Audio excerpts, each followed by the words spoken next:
Hi everyone. In the last video, I explained why a prior belief in God or the supernatural is not required when a person first starts investigating Jesus' resurrection. This subject can be seriously considered even from within a naturalistic worldview.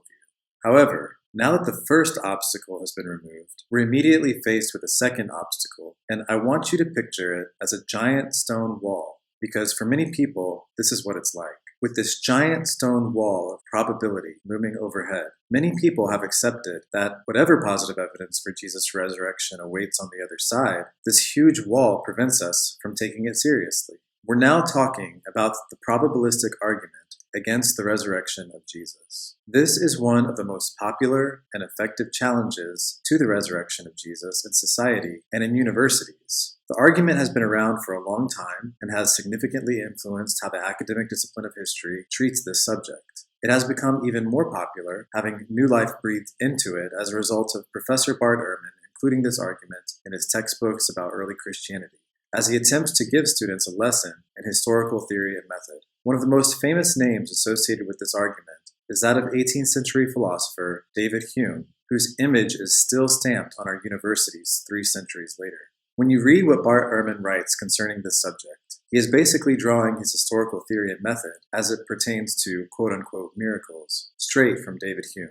Hume argued that the uniformity and universality of our collective experience with death creates an overwhelming improbability against Jesus' resurrection. The reason this sounds so persuasive to so many people is because Hume was exactly right. He identified something true. This probabilistic data really exists, and it really means that Jesus' resurrection is highly improbable relative to our collective experience. Moreover, Hume argues that the overwhelming improbability of resurrection also undermines the credibility of historical sources. In other words, however likely it might be that the sources for Jesus' resurrection are credible, our collective experience shows that it is always overwhelmingly more probable that Jesus did not rise from the dead.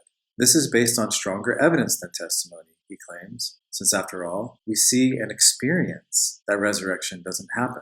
He argues that a weaker evidence, that is testimony, can never destroy a stronger evidence, that is experience. On first pass, Hume's argument sounds very persuasive. However, it has fatal flaws. We don't have time in this video to discuss all of the problems with it, so this is going to be the first of a series of videos on this topic. In this video, I'm going to present a response to Hume and Ehrman's probabilistic argument against Jesus' resurrection, which I will call the reliability response. But first, we have to make an important distinction. The first problem with Hume's argument is his use of the word experience, as in our overwhelming experience against resurrection. His use of this word and his identifying it as the stronger kind of evidence has too easily and stealthily given many people the impression that we have observational evidence against Jesus' resurrection. But that is false. It is very important to understand that while we may have observational evidence about many other cases, we absolutely do not have observational evidence against Jesus' resurrection in particular, since we weren't there to witness what happened. I cannot stress enough how essential it is to understand that the evidence Hume presents is actually statistical evidence against Jesus' resurrection. While it is true that this statistical information is based on our observation of other cases, the only part of our collective experience that has implications for Jesus' resurrection in particular is the statistical information we derive via statistical reasoning. In other words, without statistical reasoning, our collective observations of death without resurrection say nothing at all about whether Jesus in particular was raised from the dead. It is statistical reasoning which says something about that. Why is this important? This is important because it is almost universally recognized across the academic disciplines, as well as in life in general, that a hierarchy of evidence exists. Even Hume acknowledged this. This hierarchy of evidence is based on the reliability of different kinds of evidence. It is also based on what I will call their epistemic proximity to the event in question. For example, observational evidence is widely regarded to be the most direct and reliable kind of evidence. Second is credible testimonial evidence. Third, statistical evidence is actually the least direct and least reliable. So the first problem with Hume's argument is that his use of the word experience often leads people to mistakenly confuse statistical evidence, which is the weakest kind, for observational evidence, which is the strongest kind. Hume himself conflated these two. You can see how serious of a mistake that is right out of the gate. The truth is that all of our collective experience offers nothing more than statistical evidence against the resurrection of Jesus, which is the least direct and least reliable of the three kinds of evidence under consideration.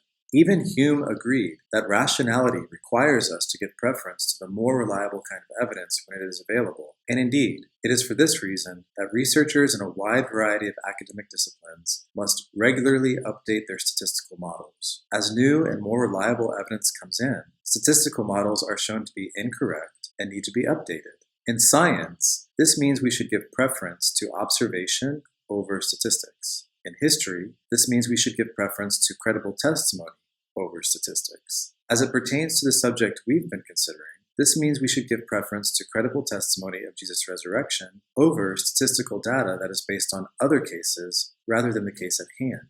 As overwhelming as a piece of statistical information may be, it is only as reliable as its source. The source is statistical reasoning, which is widely regarded to be less direct and less reliable than credible testimonial sources. It is important to note that this response, that is, the reliability response, to the probabilistic argument against the resurrection, does not deny, but instead concedes the overwhelming statistical improbability of Jesus' resurrection relative to our collective experience.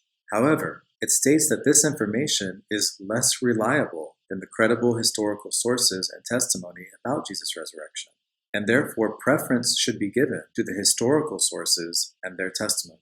Therefore, the answer to the question of whether Jesus' resurrection is improbable is yes, relative to our experience, but also no, because this is the least reliable information we have about his resurrection.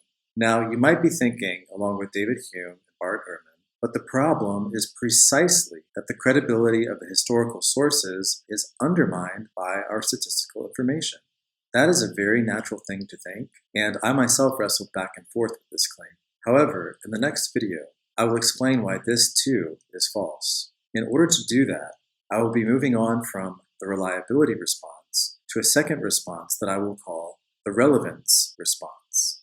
We will discuss the implications our statistical information has, if any, for the credibility of our historical sources. If there is time, we will also discuss what implications our statistical information has more directly for the occurrence of Jesus' resurrection itself.